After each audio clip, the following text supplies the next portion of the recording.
and welcome to Talking Politics. Now, this program is aimed at highlighting the work done by MPs and officials in their constituencies and in various communities around the nation. We'll also be looking at the effect of such work on the public. And today with me in our studios is the MP for East Ham and the Shadow Minister for Employment, the Right Honourable Stephen Timms. So you're very welcome to our studios. Thank you, Wilma. I'm very pleased to be here. Very pleased, I think, to be the first person you interviewed in these magnificent new studios. So congratulations on that. Thank you. We're glad you like it. I'm very impressed. Thank you. Now, sir, looking at what you've done, how has it been so far being the Shadow Minister for Employment? Well, it's the role I've had almost since the last election. Ever since Ed Miliband became leader of the Labour Party, appointed me Shadow Minister for Employment. And it's been a big job because I've been shadowing what the government has been doing on employment and on benefits and welfare, where there have been a lot of changes, and it's been my task to come up with better ideas than the government's about what we should be doing. But it's a role that I'm very committed to because I've felt very strongly for a long time that what's really important in an area like ours in East End of London is that people have the opportunity of work, and too many people have not had the opportunity of work in the past. When I first became a councillor in this area, which is over 30 years ago now, people started coming to talk to me about their problems, and it quickly dawned on me that the thing that really made a difference was when people who were out of work were able to get into work and their lives were changed as a result. So I've been very committed to this particular role in our shadow team. And what I'd really love is to be the Minister for Employment, the proper Minister for Employment after the election, if we're successful in being elected on the 7th of May. Well, we look forward to the 7th of May and see how it turns out to be. And being the Minister of Employment, let's look at some figures here. At the end of 2009, unemployment was 2.5 million when your party was in office. In 2011, it peaked to 2.7 million, and it is now down to 1.86 million. What are your plans to bring this figure down further? Well, you're absolutely right. Unemployment has fallen significantly, particularly over the last year or so. It didn't fall very much after the general election in 2010. In fact, as your figures show, it went up for a while. Having already been high because, of course, we've been through the global economic crisis by 2010.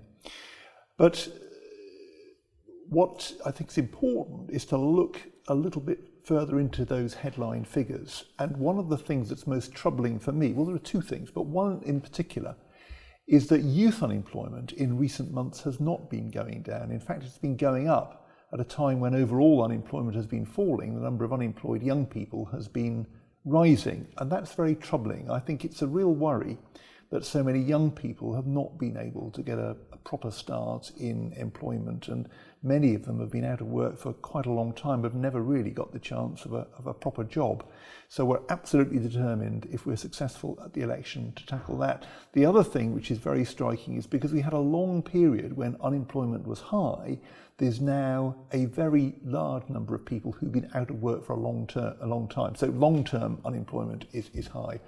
And it's those two things, youth unemployment and long-term unemployment, that we really want to address if we're elected on the 7th of May. Okay, you have pledged a compulsory jobs guarantee scheme for the young unemployed for 6 months, paid for by a tax and bankers' bonuses. Now, we have families that have not worked for 3 generations. Is a paid job the first step? Well, it's a very important step. And often there will have to be other preparation first. But for young people, I think it is undoubtedly the right first step. And in fact, the last government, the Labour government before 2010, did have a programme like this in place. It was called the Future Jobs Fund, and it really did a very good job. And I've met a lot of young people since then who were on the Future Jobs Fund who've said to me, that was the one thing that gave me a chance, because it's a proper job with a real employer. It's not a scheme, it's not a training program, it's a job with a proper wage, paid at least at the level of the national minimum wage, a proper contract of employment and so on. And that, I think, is the break that so many young people need. And once they've had that break, they're away. They can sort themselves out from then on. But it's that first chance that too many young people are missing out on at the moment, and we want to make sure they get a chance. Now, taking on the bankers' bonuses, shouldn't they be rewarded? Well, bankers are being very fully rewarded, including with these very large bonuses, and I think they're even higher this year than they were last year. And we've said that it's only fair, in our view, that people doing extremely well with very large amounts of money coming in should make a bigger contribution to enable young people who haven't had the chance of a job at all to get into work. And that's why we're applying this bankers' bonus tax once more. It's happened once before. Alistair Darling, when he was Chancellor of the Exchequer, introduced a tax of that kind before the last election. That was what paid for the Future Jobs Fund for young people before 2010. We want to repeat that levy again and use the proceeds in the same way.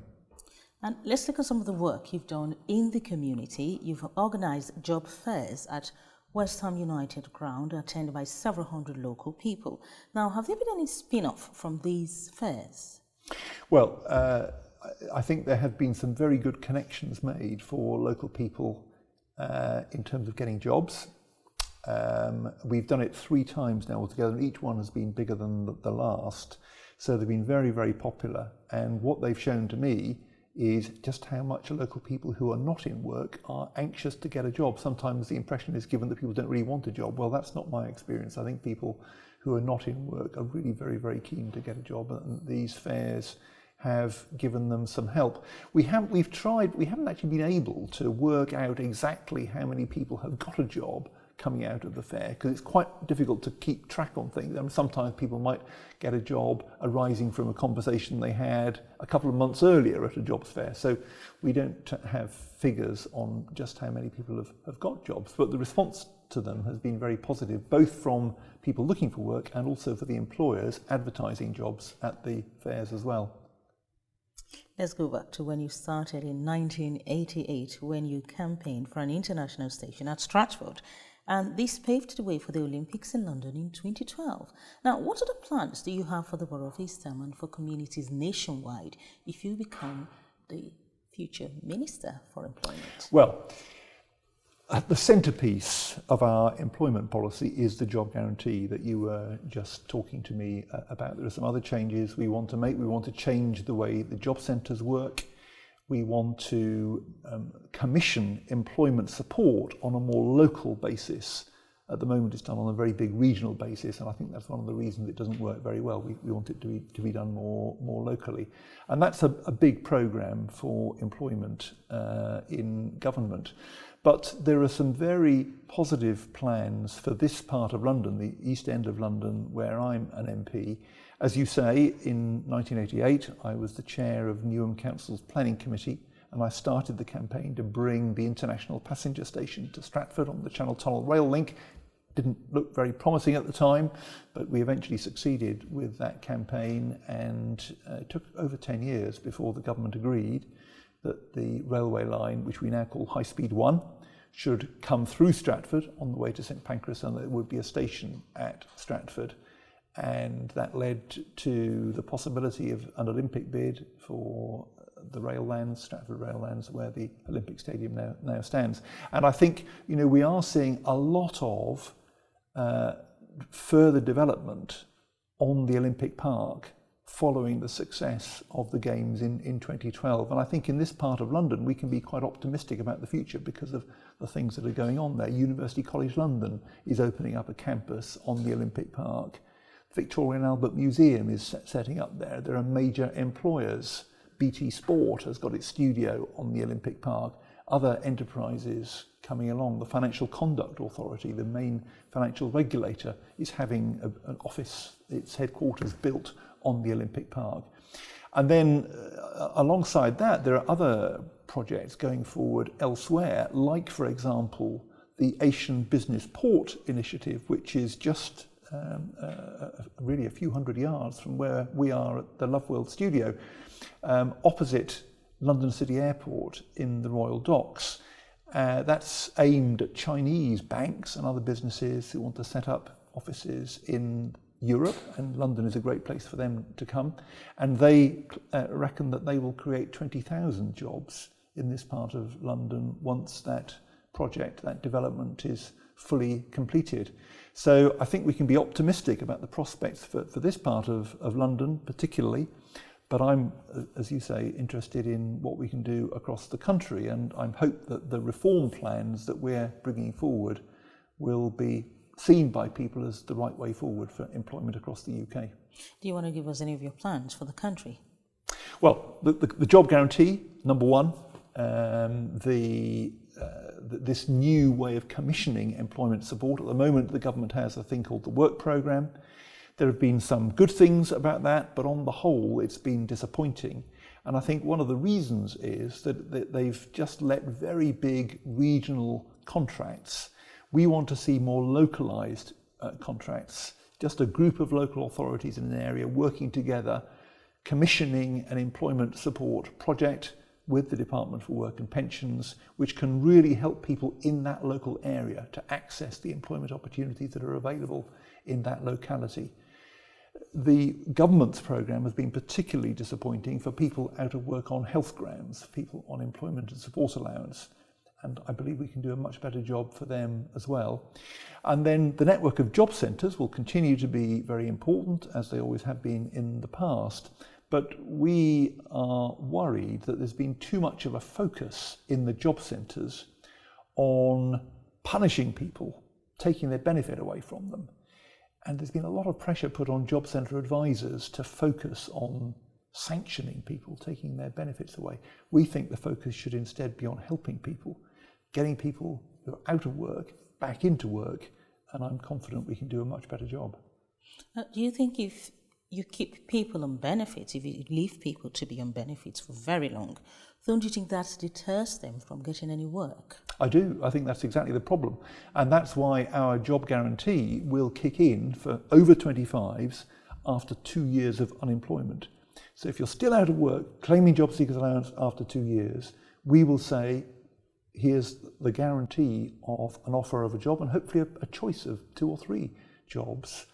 And it's up to you to choose the one that you want, but you will need to take one of them. We don't want people staying on job seekers allowance for years and years and years. What people want is to be in work. We think they should have that opportunity. And once the opportunity has been offered, then we'll expect people to take it up. Well, viewers, this is Talking Politics, and this program is aimed at highlighting the work MPs and officials have done in their various constituencies and communities, and also the effect of this work on the public and their future plans for the nation. If you've got any questions, you can send emails to talkingpolitics@loveworldtv.co.uk. We'll be taking a break now, and we'll be right back.